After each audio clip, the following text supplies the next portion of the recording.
Thursday, February 16th on the Just Baseball Show, and it's a beautiful day for one reason and one reason only. It's just me today. No Jack, no Aram. You have an hour of me talking about my bets. Just kidding. Hopefully you didn't turn off the podcast because this is the 2023 college baseball preview with my guy, Peter Flaherty, draft analyst, college baseball analyst for Baseball America, and is my secret source for all of my college baseball betting picks. He just tells me what he likes, and then I do the betting. Peter, I'm so excited. We're going to spend the next hour. We could spend about 3 hours talking about college baseball, but we're going to try and be concise. We have our top 10 teams, top 10 players, as well as some sleeper players and sleeper teams that could make a run to Omaha. How are you doing? Opening day is on Friday. It's a great time to talk some college baseball, right?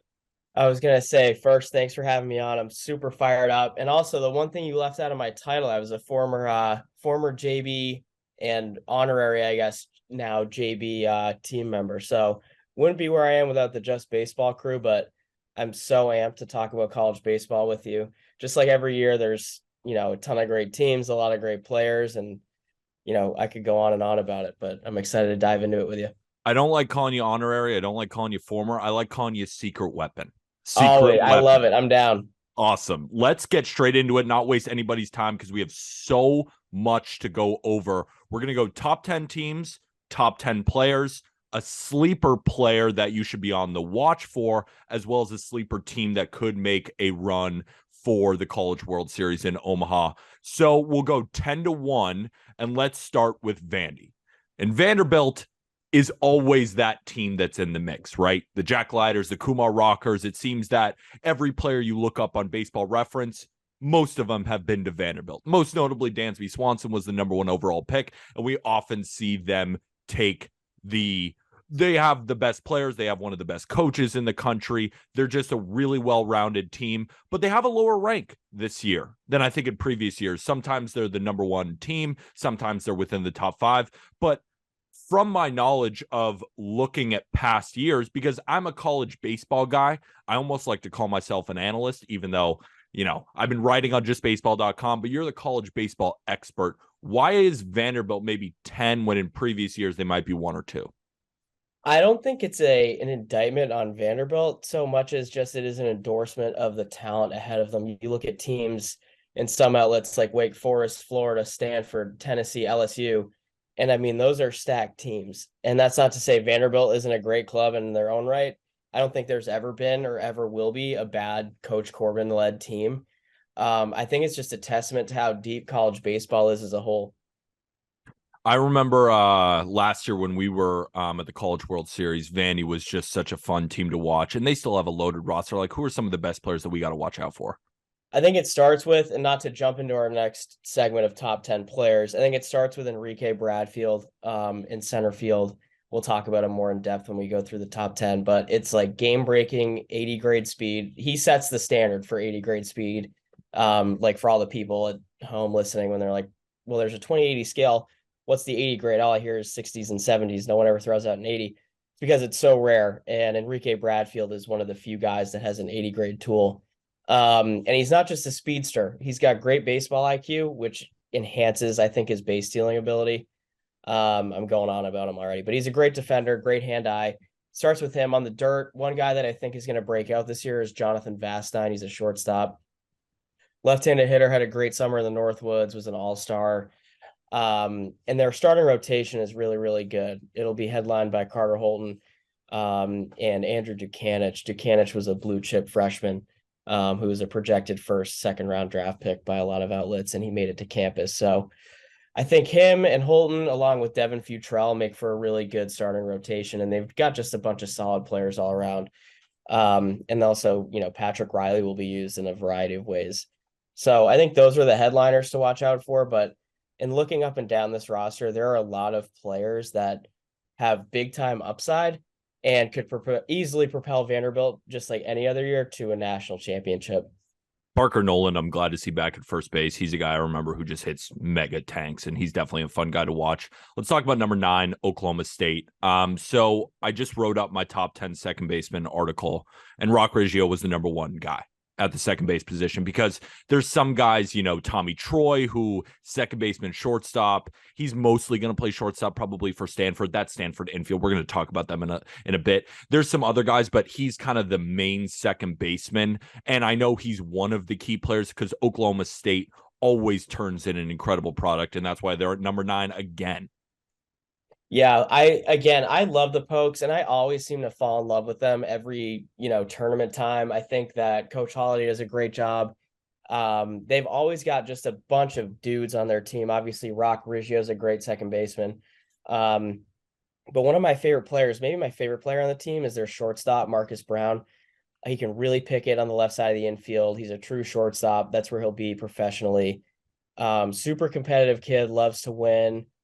Really came into his own with a full sample size of hitting last year. He actually won the Appy League MVP in 2021. He hit like 410 with just gaudy numbers. And last year with a full season at Oklahoma State, he hit 317. He'll shoot a gap, put a ball over the fence every now and again.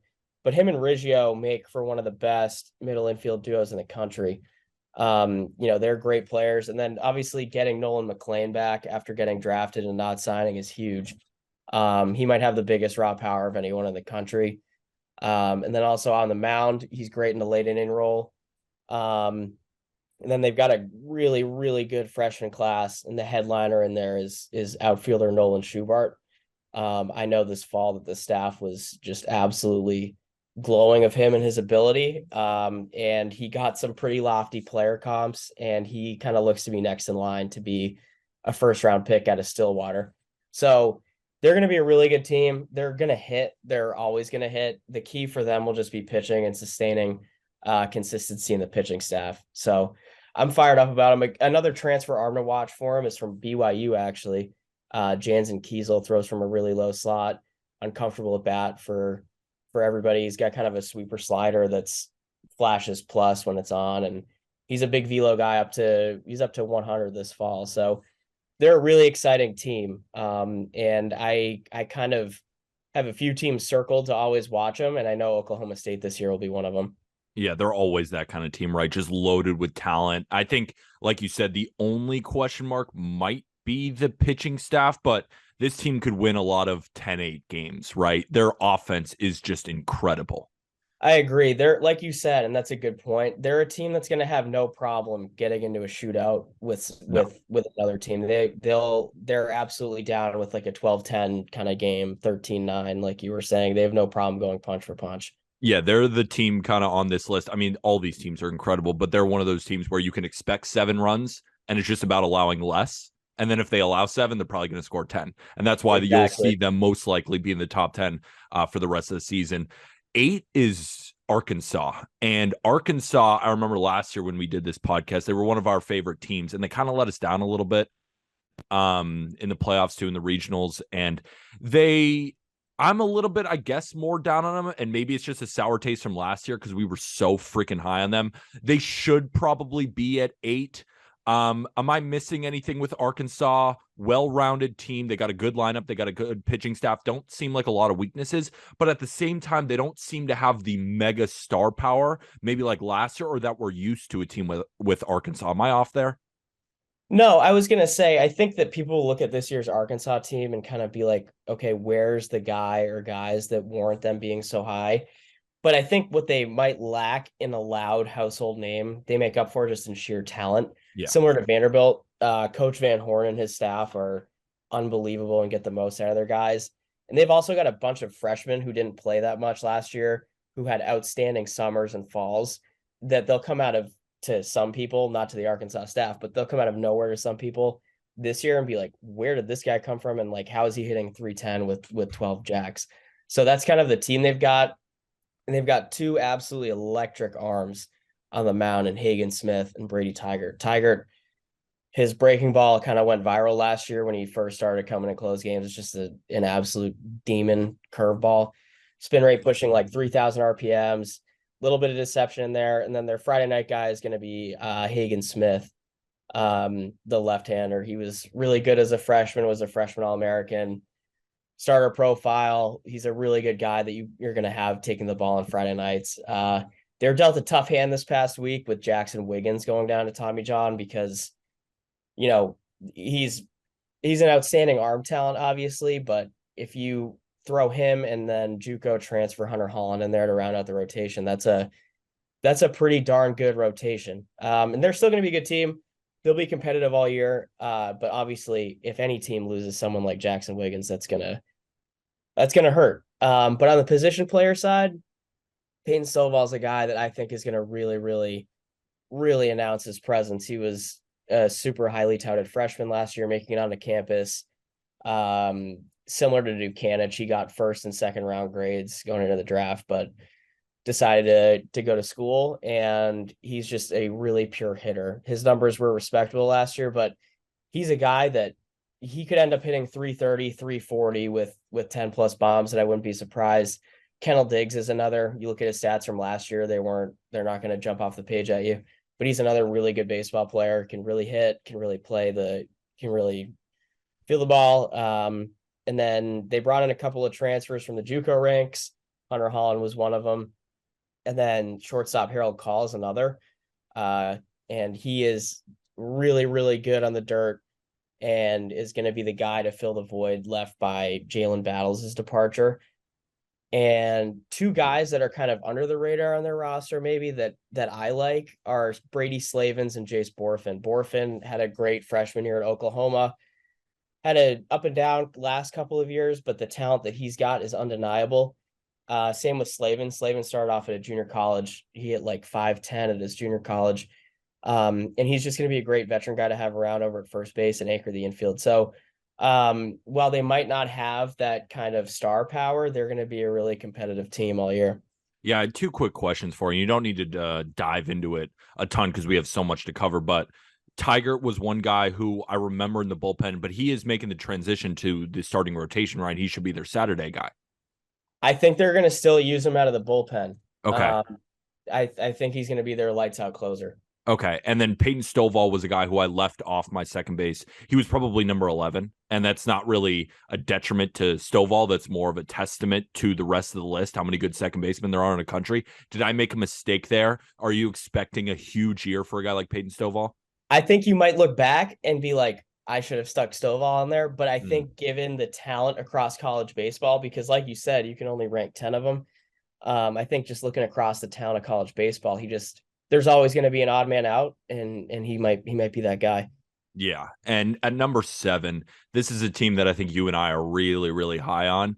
And you look at their roster and you look at LSU's roster. And while LSU, of course, are the number 1 team, we'll talk about them in a second, and they're so loaded. It's actually hilarious how funny. They're hilarious how funny. That's a good word to describe it, because it is comical how good their lineup rotation is. But Florida, their Dylan Cruz is Wyatt Langford, who might go number 1. They have Hurston Waldrop that transferred from Southern Miss.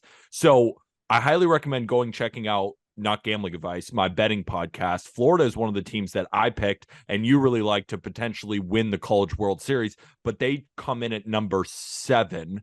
What is keeping Florida from maybe being the first, second, or third best team? Because that's where I think I see them, and I think you're up there too with them. Florida's awesome. This is they're going to be really, really good. This is one of the best, maybe the best team that O'Sullivan's had in his time there. And they're just loaded on both sides of the baseball. They haven't been to Omaha since 2018, but I think that they're in a really good spot to make it back. Obviously, Langford's the highlight there. He's got 1-1 type upside. He's going to be playing center field, which is just silly. And then obviously the rotation with Sproat and Waldrop at the top. Sproat's so good. Sproat's going to get overshadowed maybe a little bit with the staff they've got, but he's another kind of top 3 round arm talent who's just really, really, really good. And Waldrop, he might not be the first pitcher taken off the board in the draft, but maybe third. For my money's worth, he might have the best pure stuff in the country. If you just watch some of the film of him pitching, he's got plus breaking balls. Curveball is nasty, dude. It's hellish. It's just so sharp. He gets so many ugly swings with it.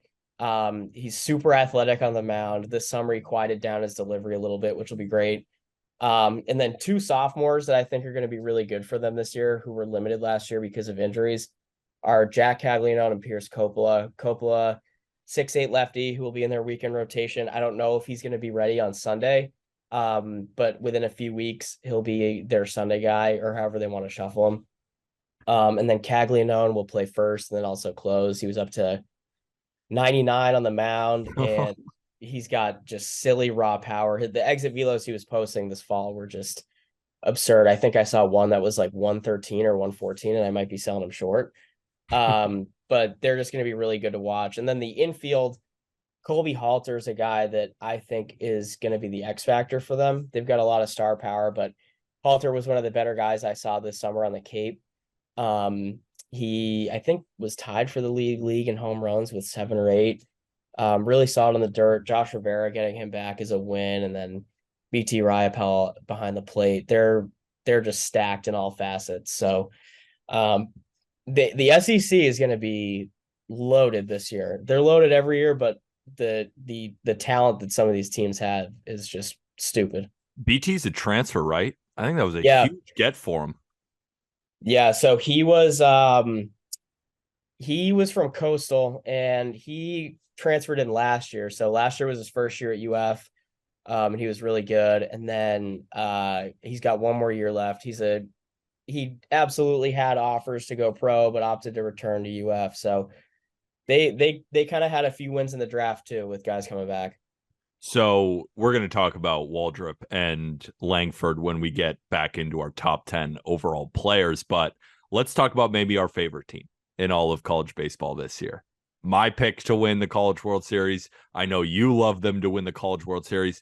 And if you listen to that podcast, I got them at 1,900, plus 1,900. Now they're plus 1,400. So we're seeing some line movement there. Interesting.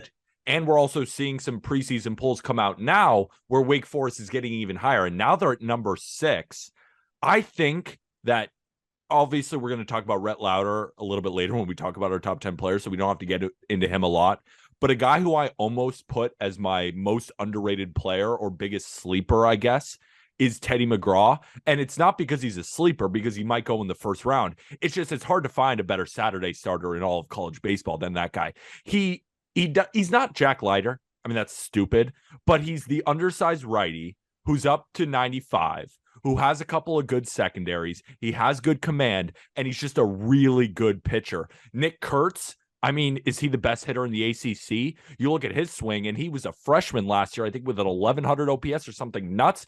This Wake Forest team, the ACC, you know, the SEC is the conference that gets a lot of the love, right? In football, basketball, I think Alabama's the number 1 team in college basketball right now. Like, they are just a conference that flowers these amazing teams. But the ACC might be the best conference in college baseball this year, and Wake Forest should win it. We're so excited for Wake Forest, aren't we?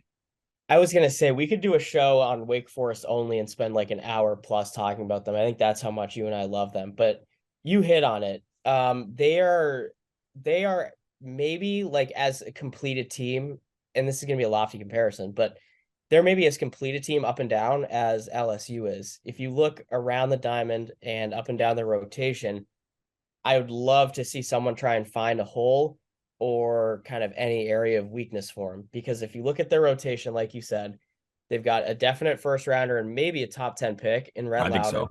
I think he's going to be the second pitcher off the board. It wouldn't shock me. McGraw, like you said, who for my money's worth is also the best Saturday starter and a top probably 50 pick. And then sophomore Josh Hartle, who could very well be a first round pick in 2024. His stuff took a step up this fall. They've got their pitching lab, which is just a really cool operation as a whole. That's a whole other wormhole to go down. But his stuff took a step forward this fall. And then their lineup, like you said, Kurtz is, I think, he's one of the best pure hitters in all of college baseball. If you just you look at the swing decisions, the approach he's got, he just sprays balls all over the yard with authority. Yep. And he's a good mover at first base. He's athletic enough where if they would need an outfielder in a pinch, he could hold his own in right or left. He's that good. I had the pleasure of coaching him, or evaluating him at the area code tryouts a couple years ago, and he was always really athletic, a good player, but he took his game to the next level. And then on the other corner, you've got Brock Wilkin, who Breaks. 70 grade power, Yeah. absolute bazooka arm. Like he'll be one of the first college hitters taken off the board. And then they've got a few guys who are like just dynamos. One of them is Tommy Hockey in center field. He's a little 5'6", 5'7", absolute fireball. But he just plays with his hair on fire. He's a perfect leadoff hitter for them. Great bat to ball skills, really good defender, kind of game-changing speed, and he's going to be great to kind of have at the top of the lineup with Kurtz, Wilkin. Bennett Lee's a great transfer. Brendan, they're just so deep up and down. Yeah. And You then could just keep listing names because I was they're gonna just say, like their whole roster is incredible. Like it's like when we get to the LSU portion of this podcast, it's like you could just list all the names and be like, this guy will be a first rounder in 2024. This guy will be a first rounder in 2023. And if they're not first, they'll be second. They're just such a loaded team. That's why I'm so excited for this. And you mentioned the leadoff hitter. I kind of compare him. He doesn't obviously have 80 grade speed like Enrique Bradfield Jr., but he's the definition of the spark plug for them, right? Because you have the great pitchers, you have the Rhett Ladders of the world, you have the Teddy McGraws, you have the Brock Wilkins, you have the Nick Kurtz, but the guy who starts everything is that leadoff hitter, right? Yeah, absolutely. And Hawk's that guy. And then the X factor on the mound, kind of like how Hawk will be in the lineup, is Sean Sullivan. He's a guy that I'm personally really excited about. He's got an uncomfortable delivery, a really low slot, similar to, again, a lofty comparison, but kind of like a Carson Palmquist or even like a Chris Sale in terms of the low slot and the herky jerkiness to it. But he's got two sweeping breaking balls that he'll land for strikes. The fastball plays up and just kind of explodes out of his hand, even at 90 to 92. And he'll be used in a ton of ways, whether it's a long reliever role, a late inning guy, like come in the 6th or 7th and give you a couple scoreless frames, or even in the rotation when a guy needs a start off in the weekend, or if they just want to shuffle things. So Sullivan's a guy you'll see with saves to his name, with wins as a starter. He'll do it all for them on the mound. So again, I think they're a super complete team, and they're one of the teams on my short list to win the national championship. Number 5, Texas A&M. And this is where I need your expert opinion, because when I look at all these rosters and I look at the teams that I really like, and I'm also looking at value, of course, for betting perspective, Texas A&M feels like the most overrated team in this top 10. And it's not that I say Texas A&M shouldn't be in the top 25 or should it be in the top 15. Like they should. They earned it. They have a great lineup. They have a good starting staff. They have a good bullpen. They have a good team and deserve to be amongst one of the best teams in college baseball. But there's something that I'm missing. Maybe it's the firepower. Maybe what am I missing here? Am I off calling them one of the more overrated teams in this top 10? Yeah, I think that they're just a really good team year in and year out. Jim Schlossnagle is a great coach, and he's going to have them playing competitive baseball for a full 56 game slate. It might not necessarily be. Yeah, I mean, I think they're that good. Yeah. Okay. At least in some eyes. I think at Baseball America, we've got them slightly lower than 5, but they're going to be a really good team, and they're going to remain competitive in an SEC that's the best the SEC has looked in maybe some time, top to bottom. But they've got 2 headliners in terms of star power, both on the mound and then in their lineup. Their leading hitter is Jack Moss. He's a first baseman, just stud. A really advanced hit tool. 380 last year. He just rakes. He's consistently finds the barrel, puts the ball over the yard. He's got some thump in there. And then Detmer was great last year, but his stuff took a huge jump this fall, which is crazy to say. His stuff took a huge jump, but he was up to 99 with his fastball. Slider's his best pitch. He'll throw it to righties and lefties, manipulate the shape, get a lot of swing and miss.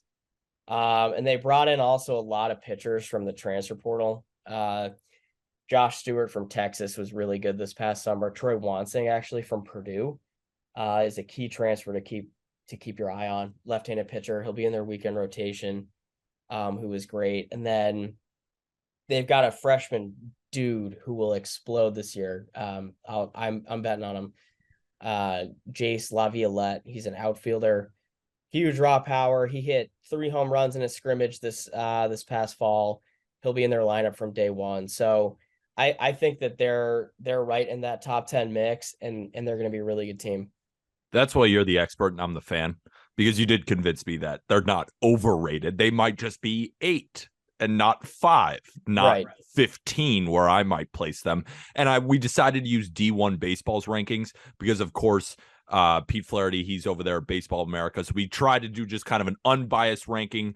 D1 Baseball, they do an amazing job over there. Tons of rankings, tons of great content. But Pete's at Baseball America. I'm just baseball. Pete's our secret weapon over here at Just Baseball. So we wanted to use D1 Baseball. Now moving into the top 4. And I'm patting myself on the back of this one because I remember we talked about this and I went down and saw Ole Miss against Hawaii, and I came away from that series, even though, of course, Hawaii isn't that great of a program, but they just had so much thump, and every single pitcher that not only was in their rotation, but out of their pen, it was just like there was no breaks, right? They have Jacob Gonzalez still. They had Tim Elko last year. It's just the whole lineup was so good. And I came away with that saying, Pete, I think this team is going to win the College World Series. And it's not like you said no. You were just like, let's maybe pump the brakes a little bit. And then they went on the incredible run and ended up winning the entire thing. They're at number 4 this year. And we both know it's frankly impossible to repeat. We almost never see repeat teams. We've seen it a few times in college baseball history, but it's just so hard to do it. They deserve to be number 4. They're an incredible ball club, but I think neither of us are picking them just because history kind of repeats itself, right? They could make a deep run. They have a great team, but it's just so hard for them to repeat, but I love them at number 4. I was going to say, you can't, it's hard to drop the defending national champs too far. And I think they're right where they're supposed to be. Last year they had that incredible run, and one of the great stories, last in, last out. Coach Bianco is an outstanding coach. And like you said, Jacob Gonzalez is he could be the first college hitter taken. He's again on that short list to go 1-1.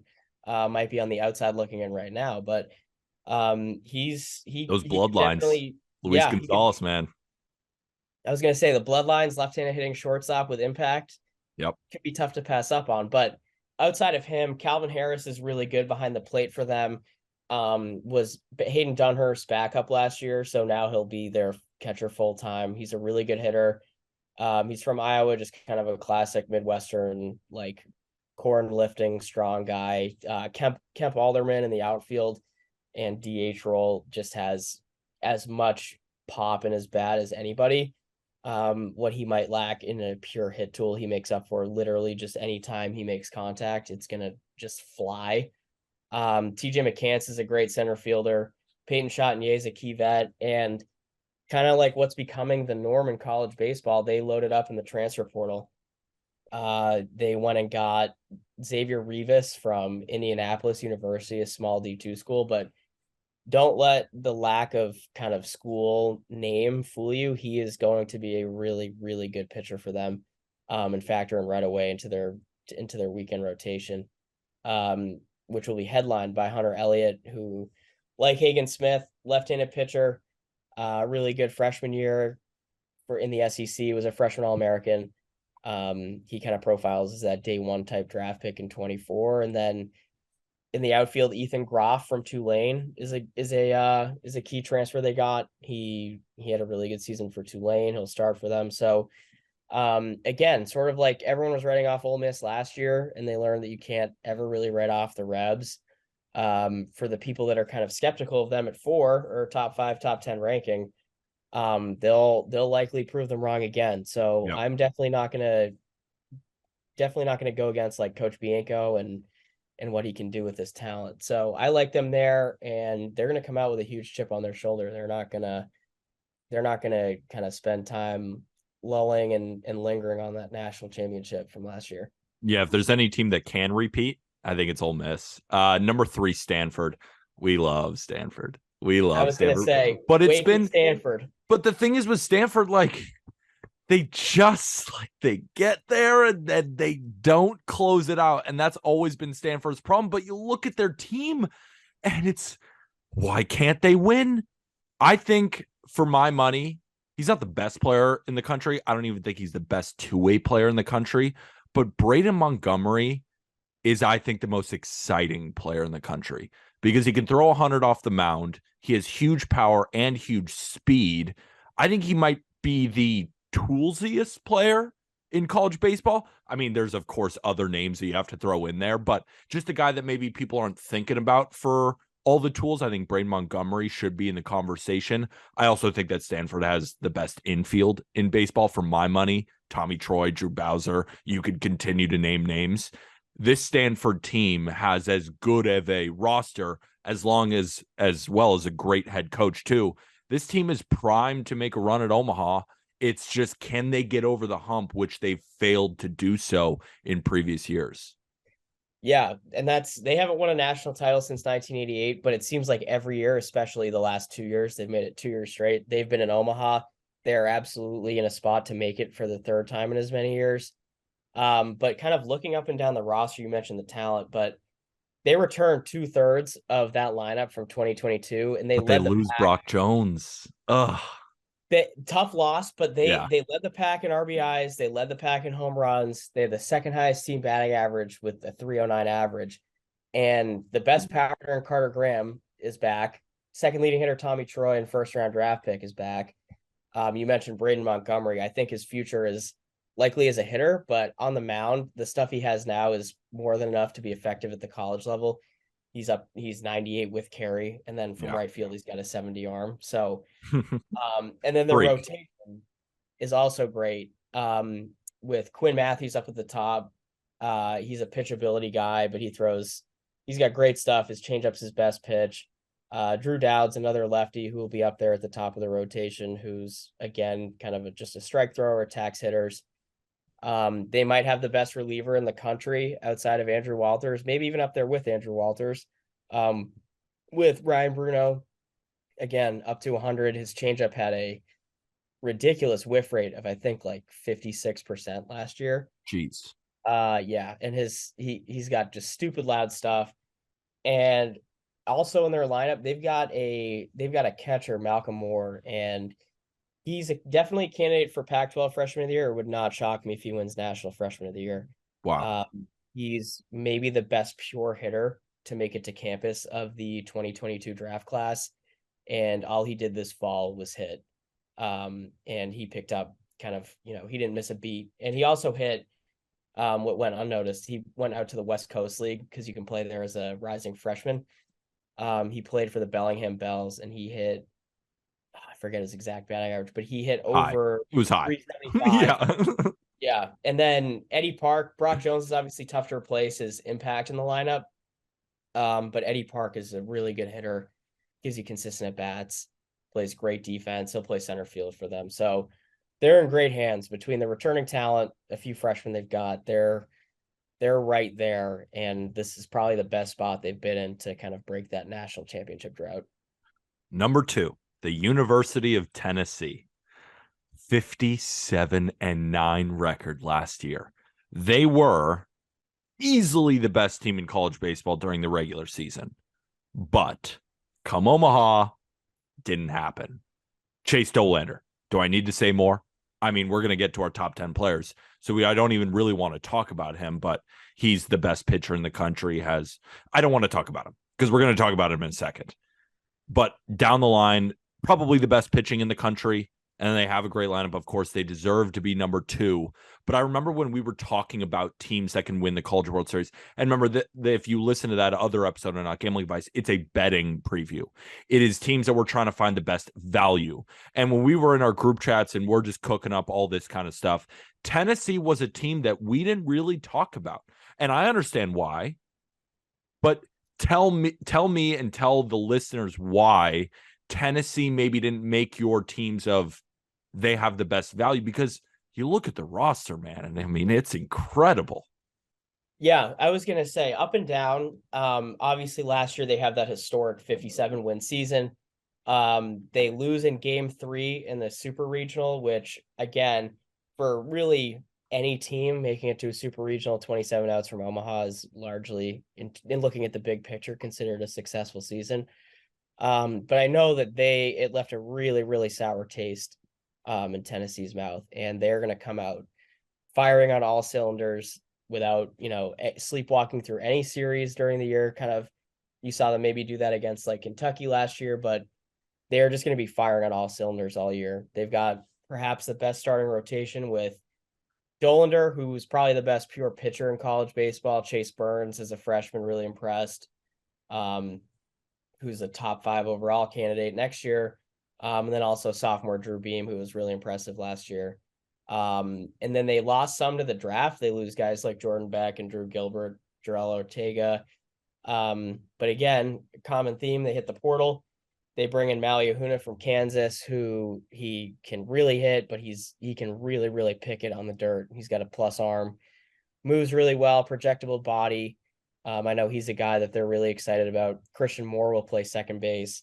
He had a big role as a freshman. I think he hit 305 with 10 home runs. Christian Moore, he made that second base list for me. This dude is so good. He's a freak. He's just so good at everything, and he's got crazy speed. It didn't show up, I guess, in the stolen base department because he was always on second, or he was rounding the bases for a home run. Like, he is a freak of nature, and he's one of the best second basemen in college baseball.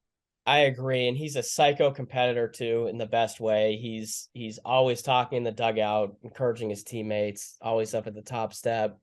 Blake Burke is a guy, again, might have the most raw power in college baseball, 25 home run upside.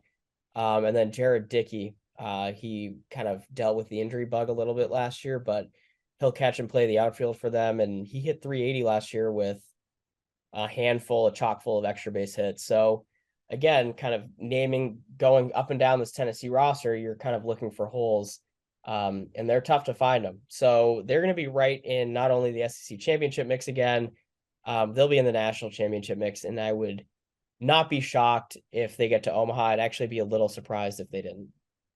Number 1, LSU. Man, dude, I mean, this team is crazy. Is this the best roster that you've ever seen in college baseball? With the transfer of Tommy Tanks, 27 bombs in his freshman year from NC State, got Paul Skeens from Air Force, who is the best two-way player in the country for my money. This team is crazy. And they made our list in terms of teams that we think they can make the, College World Series and win it, but just from a value perspective, it's like, I mean, it's terrible value because they are, by all accounts, the number 1 team in college baseball. And it's not really that close. I mean, it's kind of close because you see Florida, you see Tennessee. A lot of these teams have, close to amount of talent, but it's just, you go down the roster and I think to myself, man, they might have a top 10 player at every position, and they are about as loaded as any team I've ever seen in college baseball. Yeah, I know. I'm super young, I guess, in the grand scheme of things. So in my time following college baseball, this is certainly the most stacked team I've seen on paper.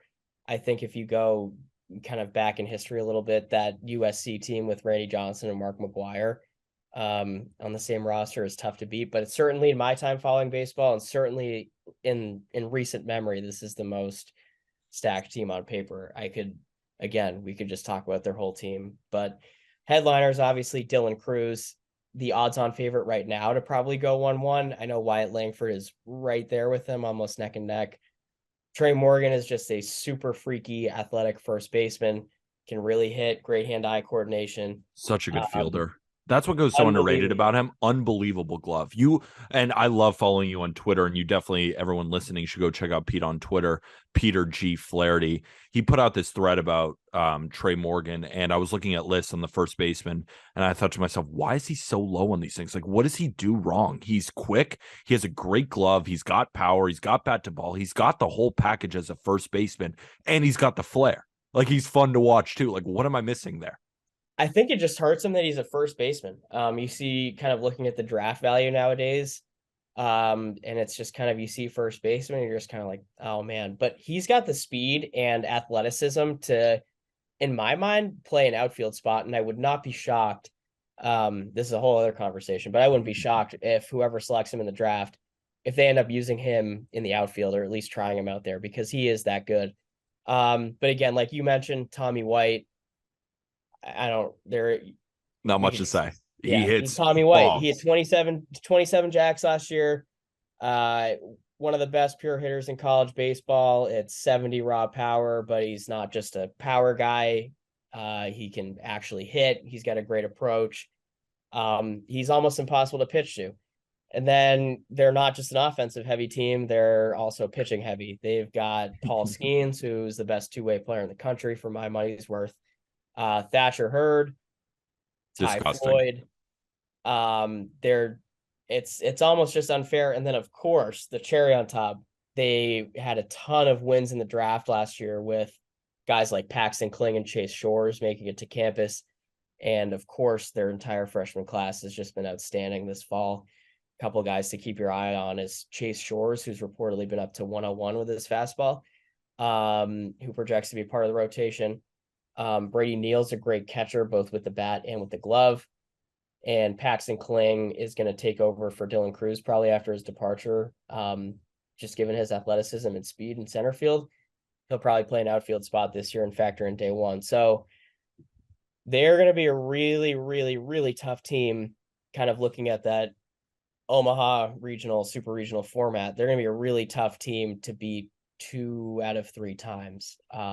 Anything can happen in baseball. We saw it last year with Notre Dame taking down Tennessee, but I'm It's really, funny. really interested to see how they do because I don't remember the last time there was this much hype surrounding a team heading into the season.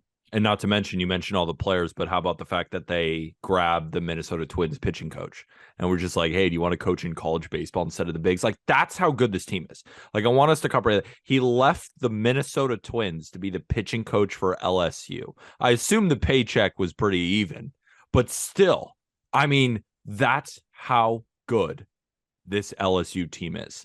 Let's go into our top 10 players and we'll go through it a little bit quicker because we kind of touched on these guys. Now, if you've been listening to the top 10 teams, you kind of understand. And a lot of these guys are on those teams. So at number 10, Hurston Waldrop, like you said, Southern Miss transfer up to, he lives in the upper 90s. And he just has this curveball that looks like he grabbed it from the depths of hell. Like, it is just so disgusting. Hurston Waldrop, I think the third best pitcher in the country. Do you agree with him at number 10? Yeah, I think that's a good spot for him. Like you said, we talked about him a bit talking about Florida, but the stuff is electric. The delivery, I think pre-USA, even now, especially in the lower half, is really similar to Jack Leiter from Vanderbilt. The stuff is, like you said, he'll pitch in the upper 90s. He'll pitch like 96 to 99. And he will bump, 100, 101, even 102 each start. Maybe not 102 each start, but he will touch triple digits. And it's 2+ breaking balls that get swing and miss. He's a real competitor on the mound. He's gonna be a top probably 30 draft pick, top 20 draft pick. So top 10 player in college baseball, absolutely. Number 9, Rhett Lauder, best changeup in college baseball, I think. It's so Yeah. nasty. It's Oh, so it's nasty. He's disgusting. great. Yeah, he's great. Number 9, Rhett Lauder. What do you think about him? It's pretty quick. Really, really good pitcher, right? Yeah, great pitcher. Again, one of the best in college baseball. Changeup's the calling card. He'll throw it to righties and lefties, which is unique. And it just falls off at the end. Great fastball. He's going to headline the rotation for Wake, which could be a national championship team. But yeah, Louder at 9, that's a good spot for him.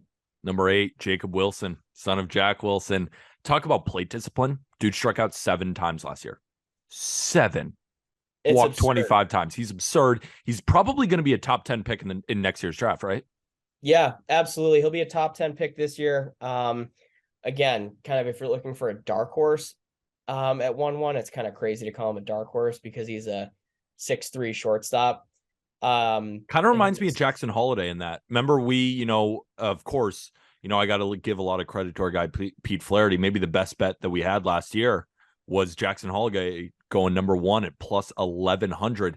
This could be next year's Jackson Holiday. You got the bloodlines, you have the elite plate discipline, you have projectability, but he plays at Grand Canyon University, so you don't see him that much. Jackson Holiday a little bit different. He was a high school guy, but Grand Canyon University, they're not going to be, it's hard to find college baseball games anyway on TV, but rarely are you going to be able to see him. But he's going to be a guy that you only really hear about unless you're deep in the weeds. And if you're listening to this, you probably are. But there's so much nice things to say about a guy like Jacob Wilson. Yeah, again, like you said, plate discipline's the calling card through, I think, 428 college at bats. I think he's only struck out like 6% of the time, which is just absurd. That's actually I did a little stat digging last night or a couple nights ago, and Nick Madrigal threw 432 at bats, so comparable sample size. His K rate was 6.9%. Again, Pac-12 pitching is objectively probably the best pitching in the country, just consistently. But again, it just kind of shows you the bat to ball skills and advanced approach that Wilson has. And he'll also impact the ball. I mean, he'll be a probably 12 to 15 home run guy, high average. He's got an above average arm at shortstop. You touch on the bloodlines a little bit. He's a guy who fits great at number 8 on the top 10 player list. And then also that could be where he goes in the draft, top 8, top 5 overall. So he's going to be a fun guy to watch. He had a great summer at USA, and I'm excited to see him play. Another guy with bloodlines at number 7, Jacob Gonzalez of Ole Miss. One of the best hit tools in the country, no doubt about it. I remember when I saw him when I went down to that Ole Miss series, just looks like a big leaguer. Like I remember when I saw him, he had the bleached hair in the back and he was just fielding ground balls and warm-ups. And I'm just like, he could go 0 for 10 with 10 strikeouts here. And like, I wouldn't care. Like he just looks like a big leaguer, but I think his best tool is that hit tool because he has good power, like no doubt about it. But it's just, he could be a guy who falls asleep hitting 300. Like it's just, he's going to hit. And he's not going to strike out. He's going to take his walks. Kind of similar to Jacob Wilson in that way. Not as good of plate discipline because Jacob Wilson has the best plate discipline in the country. But Gonzalez is just a pure hitter. Yeah, like you said, it's a left-handed hitting shortstop who will stick there with an advanced hit tool and above average power. There you go. You combine that with the bloodlines. I think that's a really tough package to pass up on in the draft. And then also in kind of in your rankings, ranking the top 10 college baseball players. So I think he's right where he belongs. He's going to have a great season for Ole Miss. He's going to lead that team both on and off the field. And again, he's just like everyone on this list and guys beyond this list. I'm really, really excited to watch them play. So there's a freshman here. Oh, he's a freshman last year. He's going to be a sophomore this year that I'm ranking at number 6. His name is Vance Honeycutt at North Carolina. And 6 probably seems a bit high, but I'm almost afraid I ranked him too low. I mean, he's a 25 home run, 29 steal guy last year, and you watch him play. There's nothing he does poorly. There's nothing he even does average. He is an incredible baseball player. I think he's going to go number 1 overall in 2024. So you took the words out of my mouth. What I was going to say is, for what it's worth, he's my guy to go 1-1 in 2024. It's an athletic center fielder. Wiry frame. He's got big time juice. Again, you mentioned the 25 home runs and 29 stolen bases. This year, it's going to be on probably the highest end of production we could see him kind of spit out, but a 30-30 season, I don't think is out of the picture for him. He's that good. And the one kind of, I guess, weak point in his game last year was he swung and missed a lot. He struck out, I think, 95 times, but again, he's still at 296. The production was there, but this fall, he cut down on the swing and miss. He's got more of an approach. He's not just kind of going up there and free swinging as he would at times last year. So what the numbers he could spit out this year are Golden Spikes type numbers. He's that good. You typically see the award go to an upperclassman, but with what Honeycutt's got in the tank, I would not be shocked to see him win the Golden Spikes. Number 5, best two-way player in the country, Paul Skeens, transfer from Air Force. This guy can touch 99 and had 13 bombs with a 1046 OPS last year. That's what we're dealing with here. That's another guy at LSU, and he's not even the best player on LSU. This guy is the 2022 John Olerud Award winner, correct? I believe so. I'd have to Google it, but I'll take your word for it. But like you said, he'll do it with the bat and on the mound. On the mound, actually, is where he took a huge step forward this fall. Yeah. He was up to 101 which not a big deal. Kind of like Brendan And McKay, also right? that's where like Wes Johnson is going to really pay dividends for LSU, both this year and going forward. Which is why I think they're set up for a period of sustained success for quite some time. But his slider took a massive jump. It's now a legit plus pitch. His changeup was probably his best secondary coming into this year, but the slider was really good this fall. It's got big time horizontal movement. It's kind of got sweeper traits at times.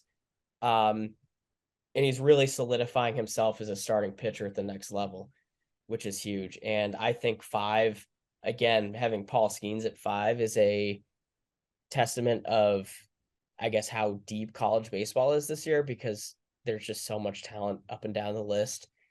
But yeah, I'm Skeens, again, Golden Spikes type guy, 1-1 candidate. He checks a lot of boxes, so he's right there at number 5. And maybe Paul Skeens should be number 4. But at number 4, I put Enrique Bradfield Jr. And I remember I was sitting in the stands with Aram, with Colby, with our guy Chris, and I'm watching Enrique Bradfield Jr. And I'm like, this guy might go 1-1 when he comes out. I think he's the fastest player in any level. Baseball, Major League Baseball, college baseball. Like when we say 80 grade speed, I think he's the fastest man who plays baseball currently in the United States of America. And the reason I said that too is because you see the bat to ball, you see elite defensive play in center field. And I'm just like, I see a young Kenny Lofton. And that's a comp that's almost tired at this point because now it's being used. But I swear to you, that's what I saw when I first saw him last year. And maybe I'm a little bit higher on him. Maybe Paul Skeens should be ahead of him. But I think he's a freak of nature. I think he is the most exciting player to watch when there's maybe outside of Braden Montgomery, but they're all in the same category because they're all awesome. But Enrique Bradfield Jr., man, do you think he's the fastest player who's currently playing baseball, or am I going overboard here?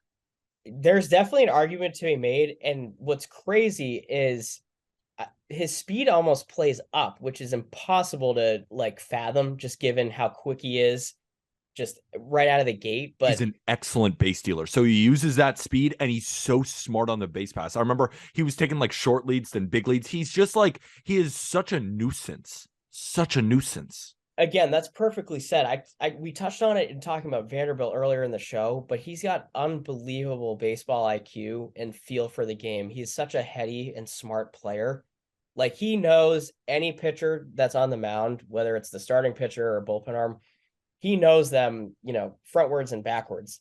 I spent a lot of time around him this summer. I was fortunate to, and he picks his spots to steal. He doesn't just get on and says, okay, I'm Enrique Bradfield, I can steal.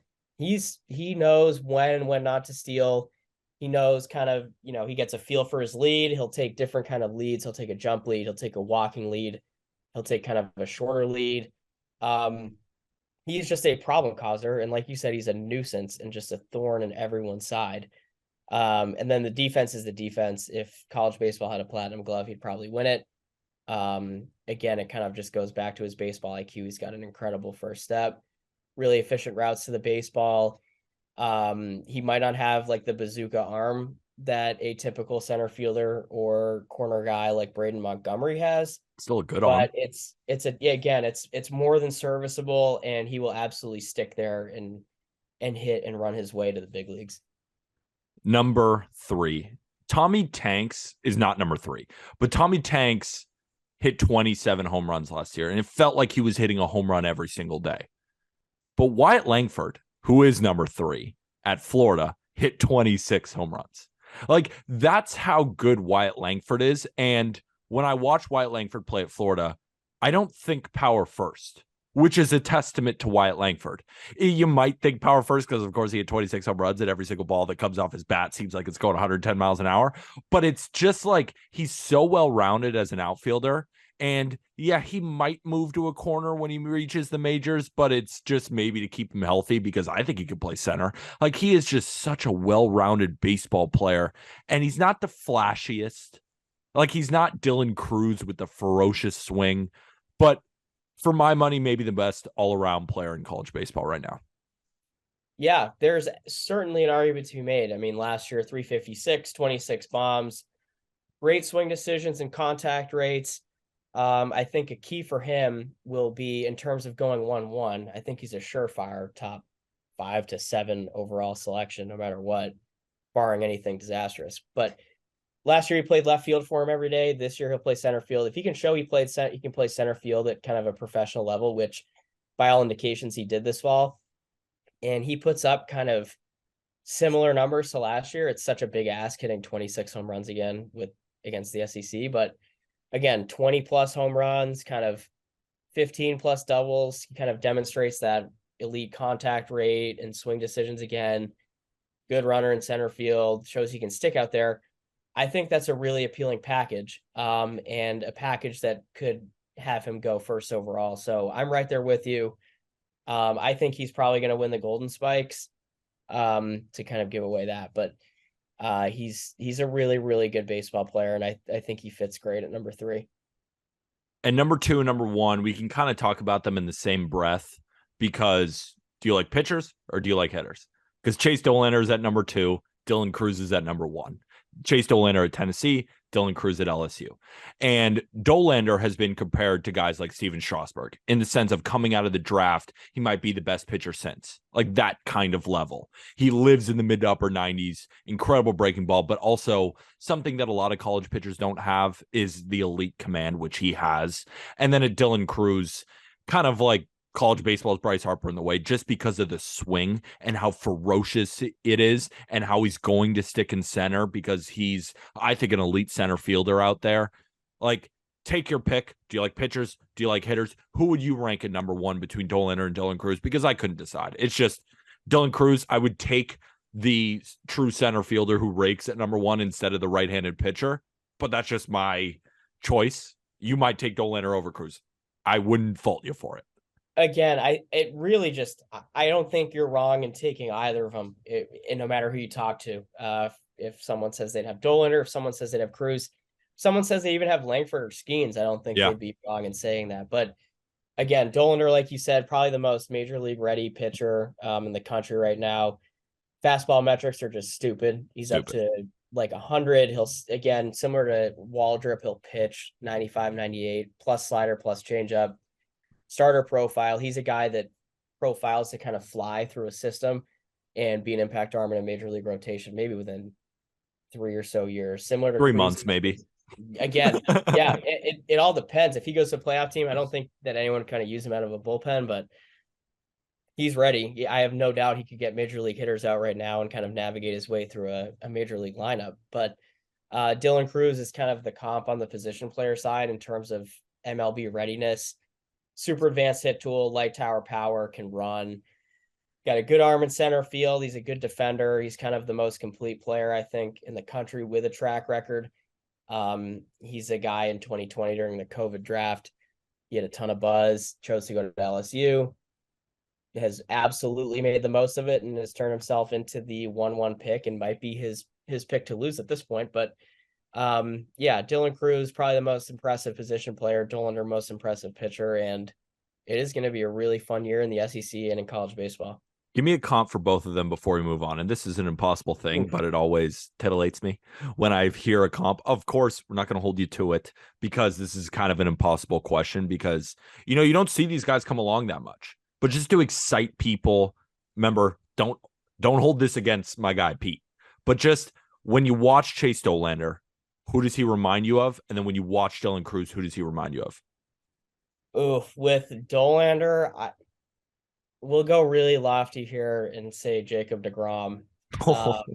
Yeah, that's awesome. I think the stuff is that good, where he's got kind of like deGrom type upside and dominance in there. Now the key will be staying healthy. Obviously there are a lot of variables in baseball. But I think that the upside is there for him to be kind of a Cy Young winner and all-star pitcher down the road. It's amazing. What about Cruz? Ooh. It's really hard. This one is, I think, much tougher than Dollander, because Cruz, it's like you don't see this type of player come along that often. Yeah, I think, oh gosh, I don't want to kill too much time, but I think if just looking at him as a hitter, I think it's easier to come up with a comp for him just looking at him as a hitter. In terms of kind of that advanced hit tool and plus power, I'll go with someone in recent memory at the college level, Spencer Torkelson.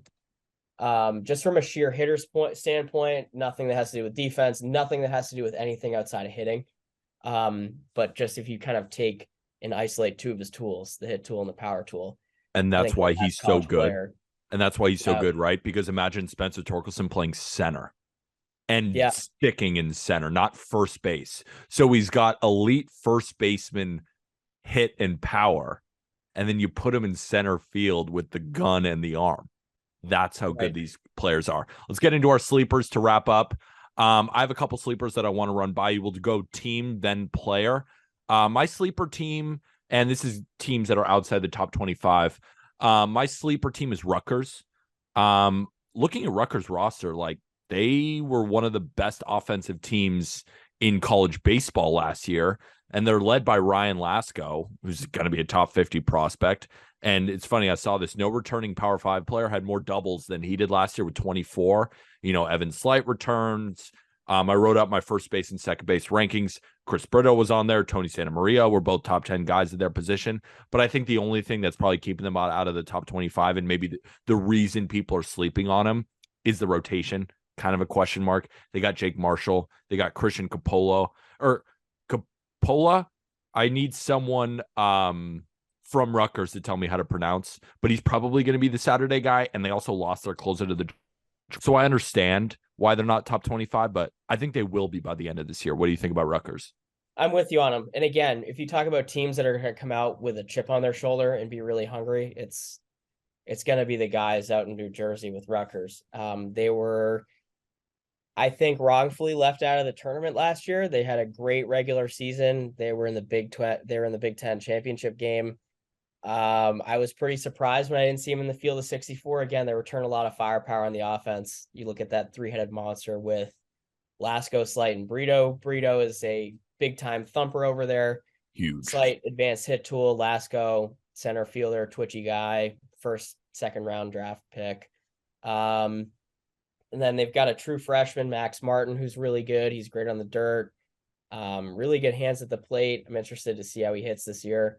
And then a catcher they've got from Canada, Hugh Pinckney, is really good too. So they're going to be really good. Like you said, they've got a lot to replace in their rotation. But I think they'll be just fine. Drew Conover was a big addition to the bullpen. 98 bowling ball sinkers, sweeper slider, chance to be one of the better back end guys in the country. So I'm with you on Rutgers. In terms of my sleeper team, I tweeted about them about a week ago, but I'm going to roll with the Washington Huskies. I think that they're the kind of Omaha dark horse. They bring in Coach Jason Kelly, who's familiar with the program. He was great there. Had a couple stints at Arizona State and LSU. But they return almost their entire lineup from last year. I think they returned 45 of their 48 home runs. AJ Guerrero was a freshman All-American. He hit 300 with, I think, 10 home runs and 14 doubles. Johnny Tincher behind the plate is really good. He's a solid backstop. He hit 314. Will Simpson at first base has big time raw power, 11 home runs. Michael Snyder, again, he hit 400 in the NECBL. One of the best transfers, actually, kind of outside of the SEC and those loud names, maybe the most underrated transfer is pitcher Kiefer Lord. He came from Carleton College, Division III school, and he has electric stuff, especially as his fastball. Athletic kid, projectable frame. Fastball is up to 99 this fall with carry. Kind of a shorter slider that looks like a cutter at times, but he's going to be great. And with kind of pitching guru Jason Kelly at the helm, he's in good hands. Case Matter is another guy on the mound who's really good. He's got a great arm. Again, he moves athletically. He's got big velo. He averaged 93.5 on his fastball last year. His slider has 64% miss rate last year. Again, they're a really kind of complete team. They're going to surprise a lot of people both in the Pac-12, and I really, really hope selfishly they get into a regional, because I think that they're going to be a really, really tough out and a team that could very well make it to Omaha. What a pitch. Washington, team to watch. My sleeper player, the first baseman out of Air Force, Sam Oh, Colasingham, yeah. 6'2", 190. He's not eligible to be drafted until 2024, but he just raked at Air Force last year. And from both sides of the plate, he's a switch hitter who hit 411 with an 1170 OPS in 2022, Mountain West Player of the Year. Tons of contact, doesn't strike out, doubles machine, really athletic. And he's a guy who, we talked about Trey Morgan, and maybe he could move to the outfield. Like, Sam moved to the outfield. Like, he is that kind of athlete. And I put him at 10 in my first base rankings just because the competition at Air Force in the Mountain West, like, isn't incredible and it's tough to gauge. But he was a guy who I looked kind of like Peyton Stovall in second base, even though he was just outside of him, where I was like, I want to put him higher, but I don't know if I can fully prove it. But I think he's going to be the one to prove it in 2023. Love the first baseman, Sam Colasingham out of Air Force. I think kind of like Paul Skeens went from Air Force to LSU. I think he's going to be one of those guys where everyone's like, I need him to transfer. Yeah, I think obviously at any service academy or in a unique situation when it comes to being a pro prospect, but like you said, 411 with 26 doubles and 12 jacks is really, really tough to ignore. Played a little bit of the outfield this summer in Newport with the NACBL. He can just really, really hit. He's a sound defender. And like you said, playing in the Mountain West and a lot of hitter-friendly ballparks, the numbers are going to be, I think, really, really loud this year. Yeah. And then in kind of keeping that same theme, my sleeper guy is Spencer Nivens at Missouri State. Center fielder, our chance to play center field at the next level. The batted ball data is unbelievable. He had 346 last year, 12 doubles, 11 jacks. Swing decisions and approach are really advanced. 443 on base percentage. Had a great summer in the lesser known prospect league. It was more just to kind of get him reps and keep him moving. But he's a guy that I think that particularly model-based teams are going to really fall in love with come draft time. And I would not be shocked to see him go on day one of the draft, maybe even in the top 60 to 65 picks. Wow. Great pick. Pete Flaherty, amazing. Thank you for coming on the Just Baseball show. We're going to be talking to Pete a ton during the season, going over college baseball stuff. College baseball, I kind of got into it a couple of years ago, and ever since it's become kind of my secret love. Love diving into all this stuff. Arm and Jack, they got you for the minor leagues. That's why you go check out the call up. But in terms of just college baseball, I'm not the best at projecting future talent in terms of draft. That's why we have Pete Flaherty. That's why I have Arm. That's why I have Jack. But just watching college baseball, I know talent when I see it, or at least I think I do. And I try to talk about it on this podcast. Hopefully you guys all enjoyed it. Opening day is on Friday. Texas versus Vandy. Who's winning? Ooh. I'll go with Tim Corbin and Vandy. I think they're going to have a really good year. I think Carter Holton's going to set the tone. And I'll even go deeper. I'll say Enrique Bradfield, 3 for 4 with a double and 3 bags. I think it's 3 triples. I think it was 3 for 4, 3 triples. No. Can you imagine? That'd be unreal. Unreal. That's the kind of player Enrique Bradfield is. Hopefully you guys enjoyed this college baseball preview for 2023. Make sure to go follow Pete Flaherty on Twitter. It's at Peter G. Flaherty. You can find that in the episode description. You can also find a lot of his work on Baseball America.